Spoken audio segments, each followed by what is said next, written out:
What's happening, everybody? Welcome back to Off the Wall. Today, we're reviewing season 3, episode 5 of Picard. This one's called Imposters. Spoilers review coming up right now. So, this episode was to establish the threat and the scale of the threat that the changelings are bringing, and the return of the Next Generation favorite Ro Laren, obviously an ensign in the Next Generation series. So, complete surprise to me, and I never thought I'd be so kind of interested or intrigued in her return. And it was intriguing to have her help develop the plot, the revelations of what's going on at Starfleet. Also, Jack's hallucinations and what's going on with him. And of course, Jedi Master Worf. Who else must have said that? Come on, you all must have been. It must have hit, for me, it was like clear, Jedi Master, with the meditation, how good is as a swordsman, in effect, as a warrior, all about patience. Very, I'm just saying, very Jedi-esque. The episode actually really begins where they establish that the move past us right, so they seem to be clear.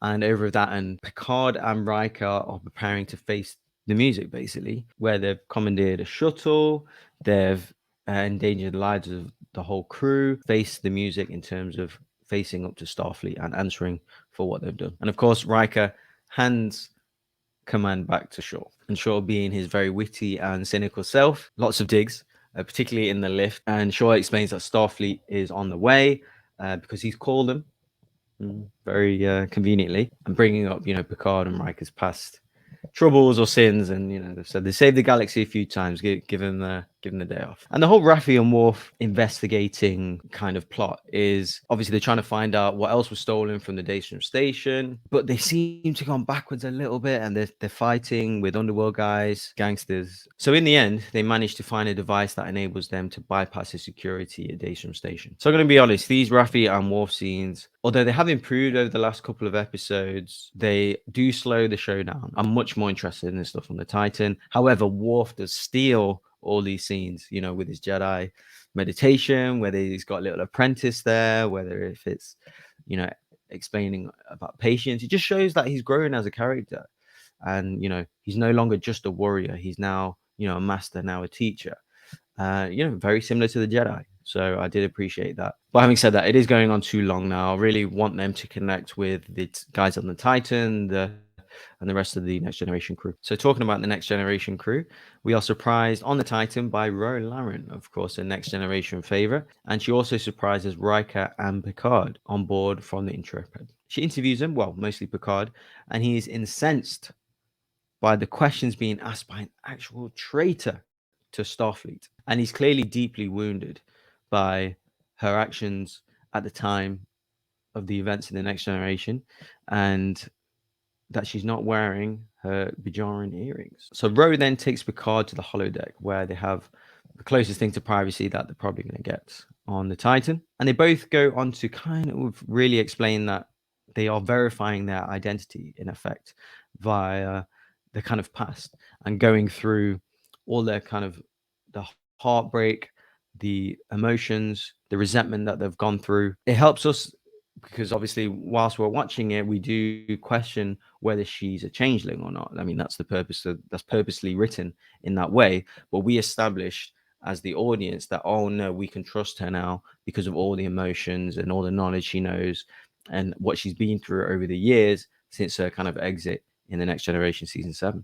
And Picard establishes that he's seen her as potentially an apprentice to him, but she's explained that she felt suffocated by him, to clear communication issues from them. And Picard opens up to her and says, "You broke my heart."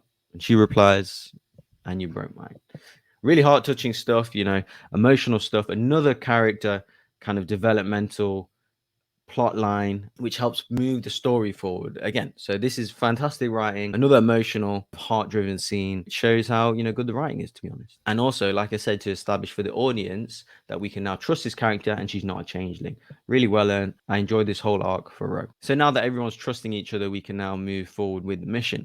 And Ro explains that she doesn't actually trust anyone, that even at the highest levels of Starfleet, the changelings or the eruption, or it's been compromised, and it's not just the transporters. And obviously that goes back to the previous episode, but also early on in this episode where, she got a shuttle. She wasn't transported to the Titan. She got a shuttle from the Intrepid to the Titan, which obviously Shaw and people on board the bridge found funny or strange.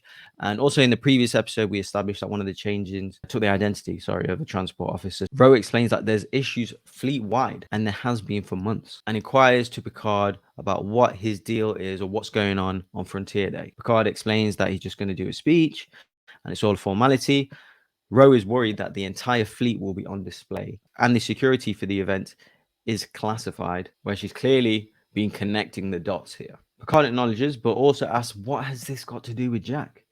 Because obviously she's received orders to restrain and obtain Jack as soon as possible. Funny enough, she doesn't really answer, but she does go on to explain that the same portal weapon that the Strikers used was also used to destroy a Starfleet recruitment center. And then it leads into the plot with Worf and Raffi, and she's explaining that there are two intelligent confidants who she's working with in discussion of how to establish what else was taken and what the kind of plot is in terms of boots on the ground, and which is, of course, if you don't know, Worf and Raffi. She tells Picard to take the ship and run. Do not trust Starfleet. Get out of there as soon as you can, and I'll buy as much time as possible. She gives Picard her Bajoran earrings, says look into her heart, hint, hint, wink, wink, and that she wishes that she'd known him all these years. And really heart-touching stuff as they say their kind of final goodbyes face to face. Now, Picard has to convince Shaw of all this to get away when he's obviously been preparing to hand them over to Starfleet. Rose starts to head back to the Intrepid in a shuttle, but the two security officers that she's with are changelings. So they plant an explosive on the shuttle and they transport back to the Titan and transform into different officers. Now, obviously, with the explosive on board, Rose running out of time. The Titan cannot beam her back. She has to come back towards the Titan. She kind of has a split decision to make. She decides to go on like a suicide mission straight for the Intrepid. And of course, she hails the Titan and tells Picard that it's up to him now to finish what she started. And, he tries to talk her out of it. She kind of asks for forgiveness, drives into the Intrepid. But this is a storyline that happened 30 years ago.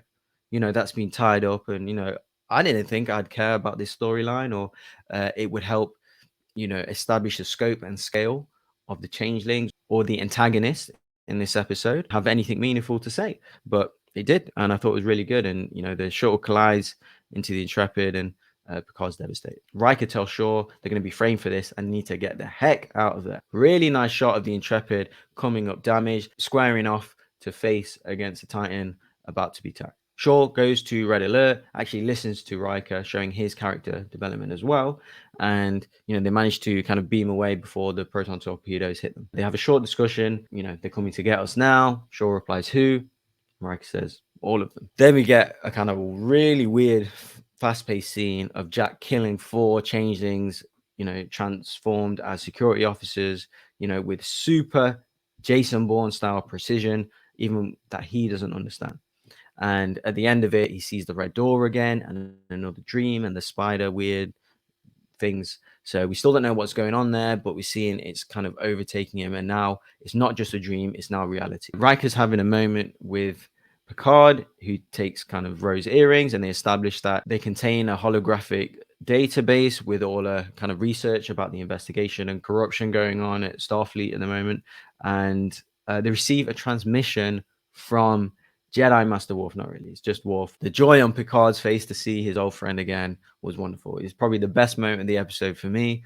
Both older guys now, it just really made me smile. The episode ends in sickbay, where Jack confides in Beverly Crusher that there's something wrong with him. And I'm glad that they did that, because it is slightly longing out with Jack in terms of, the dreams over and over again. We don't know what's causing it, what has happened. And the voice is saying to confine him. I believe it sounds like Beverly's voice. I'm not 100% sure. It does sound like Beverly Crusher. So don't know what's going on. She's not aware of it. Don't really understand what's happening here, because obviously that's going to connect to why the changelings are after him as well. So we'll see what's going on there. Yeah, just a couple of questions going into the next few episodes. Really, really need to get Raffi and Worf storyline tied up with the Titan. We need to get them on board the Titan somehow, some way. I don't know. I was happy to find out the scope of this story. and really how kind of Starfleet wide it's gone and across the kind of galaxy. Which was, yeah, like the changings really mean business. And the Titan being on the run against the Intrepid, it was very sci-fi thriller-esque. It was quite entertaining. And of course, the surprise appearance by Roy Lauren and resolving a story arc from 30 years ago. Who knew that would be so satisfying? And it was obviously a surprise to see her as well. And it's got to be said, she looks fantastic. The story was really well written, heartfelt, character driven, exciting at times. So yeah, I thoroughly enjoyed this episode. And what do the changelings want with Frontier Day? Can't wait to watch the next episode. What do you guys think? Put it in the comments. Please like the video. Please subscribe, and we'll catch you guys on the next review.